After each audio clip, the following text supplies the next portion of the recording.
Hi everyone! Welcome back to Bonna's Kitchen. Today, I'm going to share to you how to make Cassava Suman. Cassava Suman is a Filipino delicacy made of cassava, brown sugar, coconut milk, and wrapped in banana leaves. But for today's episode, we will make Cassava Suman filled with sweetened young coconut strips, or also known as Bukayo. Are you ready? Let's get cooking!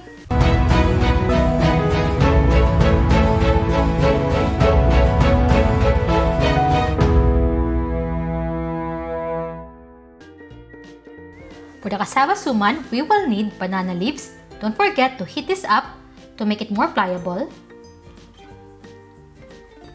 2 packs of frozen grated cassava or 4 cups of freshly grated. Don't forget to drain it to remove excess liquid.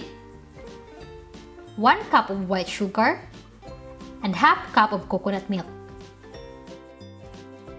For the Bukayo filling, we will need 1 pack of frozen shredded young coconut or 2 cups of the freshly shredded coconut, half cup of dark brown sugar, 2 tablespoons of unsalted butter,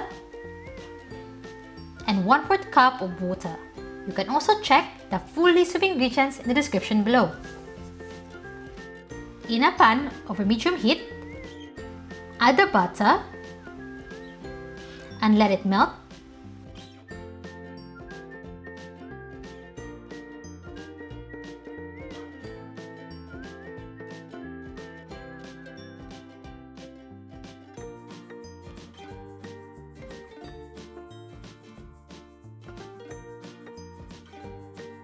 Once melted, add the shredded young coconut,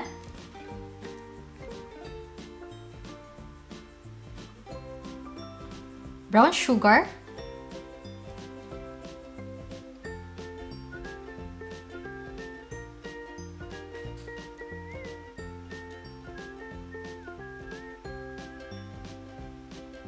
and water.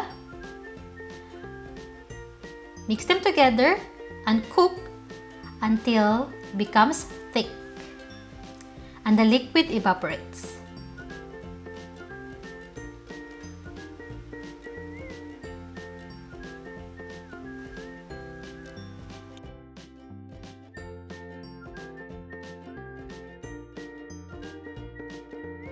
After cooking, set this aside.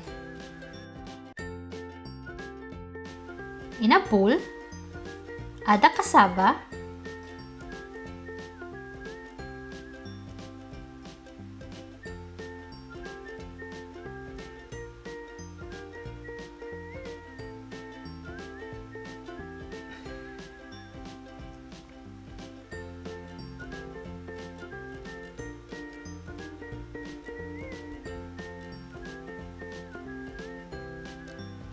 sugar, and coconut milk. Mix them together until well combined.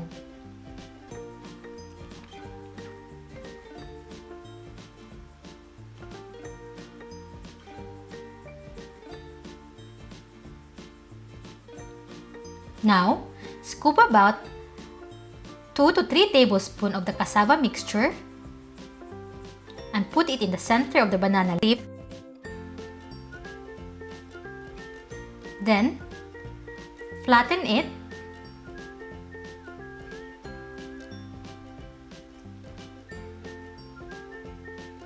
Then, scoop about a tablespoon of the bukayo and put it in the center of the cassava.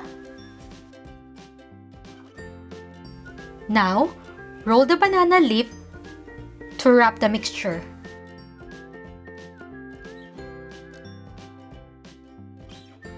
And fold both ends and set this aside. And repeat the procedure with the remaining mixture.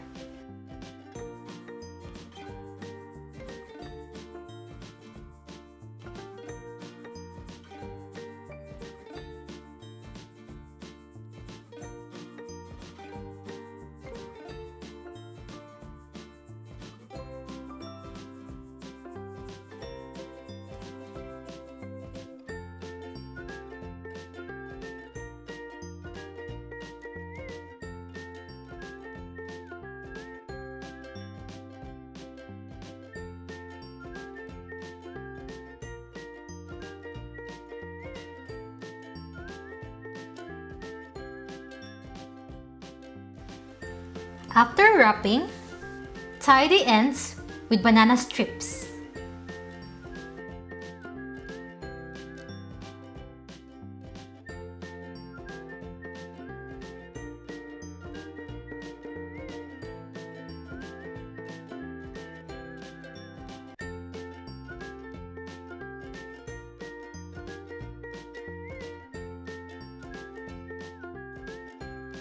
And cut the excess.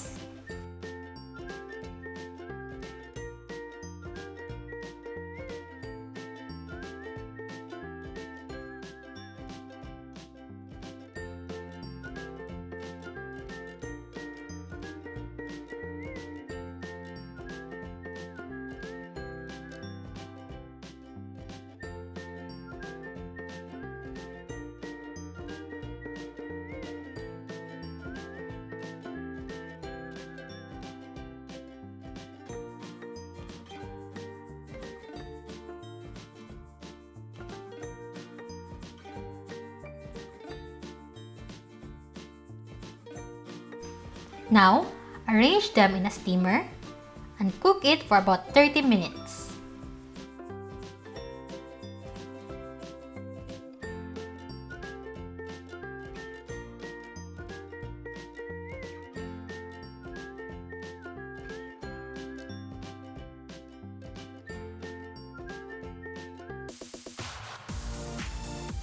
Here's our finished product!